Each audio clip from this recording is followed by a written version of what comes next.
देवियों और सज्जनों, वेलकम। इतिहास एक खजाना है जिसमें बंद कहानियां हैं, राजा, रानी और साम्राज्यों की। कभी कभी यह खजाना एक पहेली भी पेश करता है, सदियों तक गूंजती हुई एक गुफ्तगू। हम सबने अलेक्जेंडर द ग्रेट का नाम सुना है। वो भारत की दहलीज तक आया पर लौट गया। फिर भी हमारे इतिहास के पन्ने एक भारतीय राजा को कहते हैं, भारत का अलेक्जेंडर। क्यों? क्या सिर्फ विजयों के लिए, या लिखावटों, सिक्कों और दरबार के अफसाने में छुपा कोई राज? यह राजा यूनानी नहीं था, यह आर्यावर्त की मिट्टी का बेटा था। इसका नाम था समुद्रगुप्त। एक ऐसा नाम, समंदर सा, विशाल, गहरा और शक्तिशाली। तलवार से साम्राज्य बनाया पर कविता और वीणा से दिल जीते। चलिए लौटते हैं 4वीं शताब्दी सीई, जब धरती टुकड़ों में बंटी थी। आज हम खोलेंगे यह पहेली, समुद्रगुप्त को भारत का अलेक्जेंडर क्यों कहा गया। हमारी कहानी युद्ध से नहीं, पाटलिपुत्र की शान से शुरू होती है। सपनों और सरगोशियों का शहर। वंश के निर्माता श्रीगुप्त, उनके बाद घटोत्कच और फिर चंद्रगुप्त प्रथम, जिसने लिच्छवी कुमारिका कुमारदेवी से विवाह कर शक्ति पाई।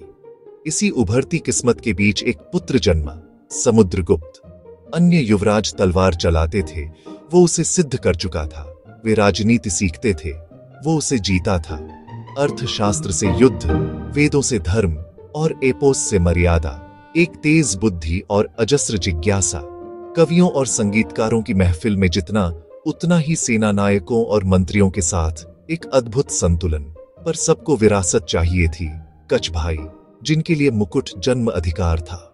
सवाल उठा, जो वीणा बजाए, क्या वो सम्राट की तलवार उठा सकता है?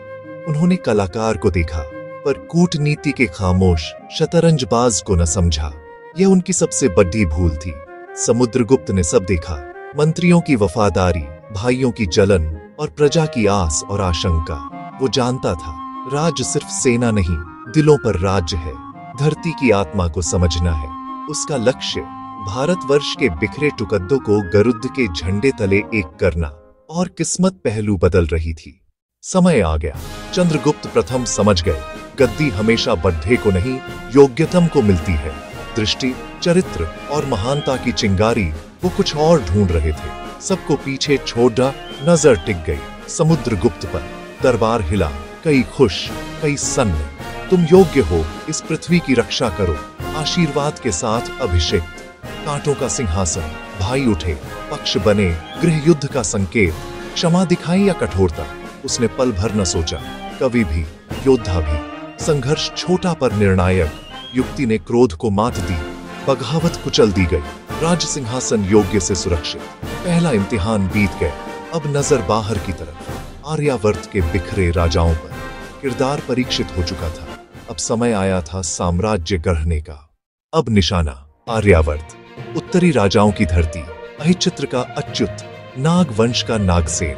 वो गुप्तों को नौसिखिया समझते थे, पर आंधी आ रही थी। लंबी घेराबंदी नहीं, बिजली जैसी युद्ध नीति। तेजी, संयोजन, धराशायी। एक नहीं, एक साथ कई मोर्चों पर हमला। दुश्मन चकित। इलाहाबाद स्तंभ के अक्षर, एक महाकाव्य जैसे। आर्यावर्त के राजाओं को जड़ से उखाड़ दाह दिया। एक एक करके राजधानियां धरी पद्दी, सीमाएं बदल गईं। नीति स्पष्ट थी, उत्तर में पूर्ण विलय, कोई समझौता नहीं। स्वयं अग्रिम पंक्ति में शत युद्धों के निशान जिसमें दिखते थे। कुछ ही वर्षों में दृश्य पलट गया। आर्यावर्त पर गरुड़ का राजध्वज लहरा उठा। यह सिर्फ बल नहीं, जासूसी, दुश्मनों के अंतर्विरोध का फायदा और कमजोर गढ़ों पर तीक्ष्ण प्रहार। हर प्रहार सोचा समझा, हर जीत बताई गई कथा का अगला श्लोक। उत्तर शांत, पर दक्षिण अब भी अनजाना था। उत्तर शांत कर कोई राजा रुकता, पर समुद्रगुप्त नहीं। नजर अब दक्षिणा पट पर थी।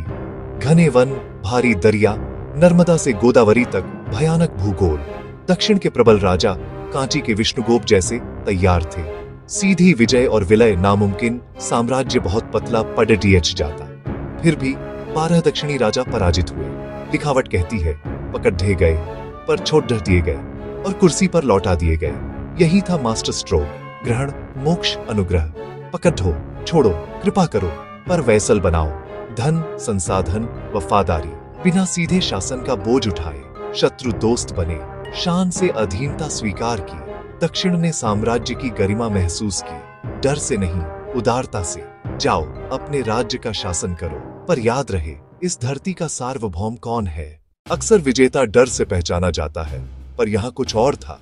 हारे हुए राजाओं के साथ सम्मान, यही उसका सबसे बड़ा हथियार बना। सीमा के वन, राज्य और जनपद जीतना जरूरी नहीं, उन्हें सेवक बनाया, कर लिया, आदेश माना। उत्तर के शक्तिशाली प्रतियोगियों के लिए नाश, दक्षिण के राजाओं के लिए बंधन और मुक्त, सीमा के लिए सेवा धर्म। शक, कुषाण, लंका प्रतिनिधि भेजते, विवाह संबंध मांगते, अनुग्रह चाहते, पर आश्रित नहीं। वो अंधा विनाशक नहीं, राजनीति का शतरंज विद्या का उस्ताद था। भय पर टिका साम्राज्य, रेत का महल, शक्ति, क्षमा और सम्मान पर बना पत्थर का किला। हारे हुए राजा केवल बचाए नहीं, सम्मानित किए गए, उनकी इज्जत बचाई गई। शर्त यही, सार्वभौम का स्वीकार। लोग केवल डरते नहीं थे, प्रभावित थे। शक्ति की सबसे बड़ी परिभाषा कब दया दिखानी है, तलवार के परे। पर उसके पीछे का आदमी कौन? सिर्फ योद्धा, सिर्फ रणनीतिकारी नहीं। जिन हाथों ने बाण खींचा, उन्होंने वीणा पर देव संगीत रचा। उसके सोने के सिक्के उसे वीणा बजाते दिखाते हैं। ये छवि वो खुद चुनता है। चक्रवर्ती ही नहीं, कविराज भी, कला के पोषक, संस्कृति के रक्षक, विष्णु भक्त होते हुए भी सब धर्मों के संरक्षक। लंका के बौद्ध राजा को बोध गया में विहार की अनुमति। उसके युग ने स्वर्ण युग जन्मा, मंदिर, मूर्तियां और साहित्य का उदय। ऐसी नींव जिसमें कालिदास जैसे महान कवि खिले। सेना की जीत ने कला को पर दिया। विरासत सिर्फ स्तंभों पर नहीं, कविता, संगीत, कला में लिखी। शक्ति और संस्कृति दोनों का संयोग। असली महानता गुणों की सरगम, योद्धा का शौर्य, राजनेता की बुद्धि, राजा की करुणा, कलाकार की कोमलता। तो अंतिम प्रश्न, समुद्रगुप्त को महाविजेता क्यों माना जाता है? राज क्या था? केवल युद्ध कौशल, तेज मुहिम या विशाल सेना? नहीं, फर्क था उसकी बेमिसाल अनुकूलन शक्ति। हर दुश्मन, हर भूमि, हर परिस्थिति एक नई नीति। कब बिजली, कब लहर, कब कठोर प्रभु, कब मित्र। इतिहासकार A.V. स्मिथ ने उसे भारत का अलेक्जेंडर कहा, वेग और व्याप्ति के लिए। पर उसका साम्राज्य टिका, सदियों तक शांति समृद्धि लाया।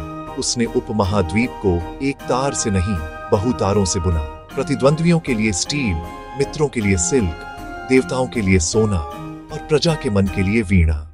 पहेली सुलझ गई। वो अलेक्जेंडर का प्रतिरूप नहीं, बल्कि भारत का अपना अनोखा उत्तर था। धन्यवाद। शुभ रात्रि।